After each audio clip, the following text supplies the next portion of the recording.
Israel আৰু পেলেষ্টাইনৰ যুদ্ধৰ মাজত যদি ইৰাণে এণ্টি মাৰে তেন্তে কি হ'ব যুদ্ধ পৰিস্থিতি? আমি যদি ইজৰাইল আৰু ইৰাণৰ মাজৰ শক্তি বিষয়ে পৰ্যালোচনা কৰোঁ তেন্তে কাৰ ওচৰত কিমান আছে শক্তি? আমি যদি দুয়োখন দেশৰ জনসংখ্যাৰ দিশত আগবাঢ়োঁ তেনেহ'লে ইজৰাইলৰ জনসংখ্যা হ'ল মাত্ৰ ৯৬ লাখ আৰু ইৰাণৰ জনসংখ্যা হ'ল ৮.৭৯ কোটি। আমি সকলোৱে জানো যে এখন দেশে যুদ্ধত জয়লাভ কৰিবলৈ হ'লে প্ৰথমতে নাম ল'ব লাগিব সেই দেশৰ সৈন্য। গতিকে খবৰ অনুসৰি ইজৰাইলত সৈন্য আছে ৬ লাখ, আনহাতে ইৰাণত সৈন্য আছে ১০ লাখ। আমি যদি সক্ৰিয় সৈনিকৰ বিষয়ে আলোচনা কৰোঁ তেন্তে ইজৰাইলৰ ওচৰত আছে ১,৬৯,৫০০ আৰু ইৰাণৰ ওচৰত আছে প্ৰায় ৬,১০,০০০। যদি প্ৰতিৰক্ষা বাজেটৰ কথা কওঁ তেন্তে ইজৰাইলৰ প্ৰতিৰক্ষা বাজেট হ'ল $২০ বিলিয়ন আৰু ইৰাণৰ প্ৰতিৰক্ষা বাজেট হ'ল $৯ বিলিয়ন। দুয়োখন দেশৰ GDP বিষয়ে যদি আলোচনা কৰোঁ তেন্তে ইজৰাইলৰ GDP হ'ল $৫৬৪ বিলিয়ন আৰু ইৰাণৰ GDP হ'ল $৩৬৭ বিলিয়ন।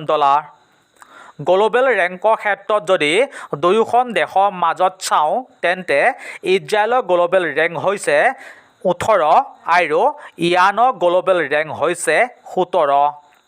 আমি দুয়োখন দেশৰ মাজত যদি যুদ্ধৰ টেংকৰ বিষয়ে আলোচনা কৰোঁ তেনেহ'লে ইজৰাইলৰ ওচৰত যুদ্ধৰ টেংক আছে ২,২০০খন আৰু ইৰাণৰ ওচৰত যুদ্ধৰ টেংক আছে ৪,০৭১খন।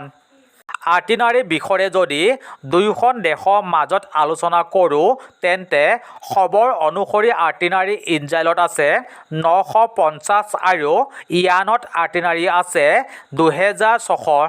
ৰকেট লঞ্চাৰৰ বিষয়ে দুয়োখন দেশৰ মাজত যদি পৰ্যালোচনা কৰোঁ তেন্তে ইজৰাইলৰ ওচৰত আছে ৩০০ ৰকেট লঞ্চাৰ, আনহাতে ইৰাণৰ ওচৰত আছে ১,০৮৫ ৰকেট লঞ্চাৰ। যদি আমি যুদ্ধ বিমানৰ ক্ষেত্ৰত আলোচনা কৰোঁ তেনেহ'লে ইজৰাইলৰ হাতত আছে ৬০১খন যুদ্ধ বিমান, আনফালে ইৰাণৰ ওচৰত আছে ৫৯১খন যুদ্ধ বিমান। যুদ্ধৰ আন এক অস্ত্ৰ হৈছে ফাইটাৰ জেট। তেনেহ'লে উক্ত অস্ত্ৰবিধৰ সম্পৰ্কত আলোচনা কৰিলে এনেদৰে কৰিব লাগিব।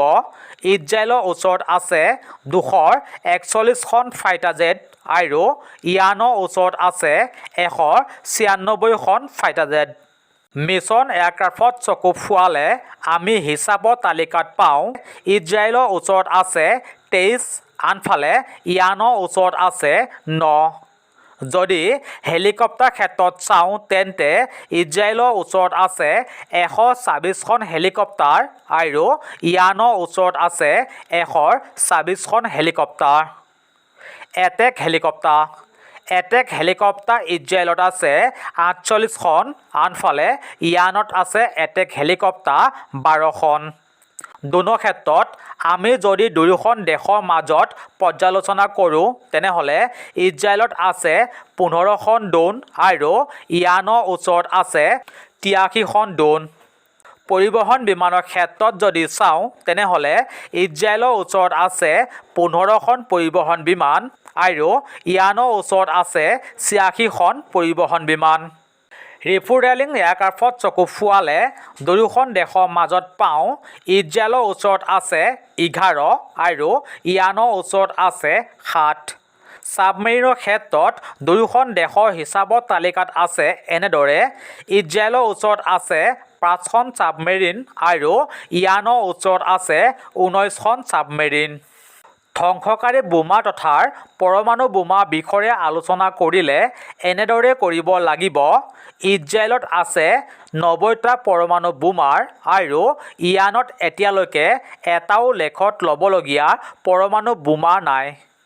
সাগৰীয় বন্দৰ ইজৰাইলত আছে ৫টা আৰু সাগৰীয় বন্দৰ ইৰাণত আছে ৪টা।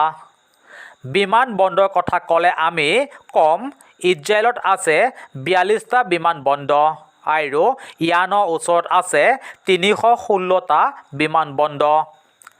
আছাম কেপিটেলৰ মজিয়াত আলোচনা কৰা দুয়োখন দেশৰ মাজৰ কিছু কথাৰ আপোনালোকক কেনে লাগিছে? যদি ভাল লাগিছে তেনেহ'লে আছাম কেপিটেল ইউটিউব চেনেলটো ছাবস্ক্ৰাইব কৰি ল'বলৈ পাহৰি নাযায় যেন। তেনেহ'লে আপোনালোকক পুনৰ লগ পোৱাৰ প্ৰতিশ্ৰুতিয়ে আজিলৈ এৰিলোঁ। ধন্যবাদ।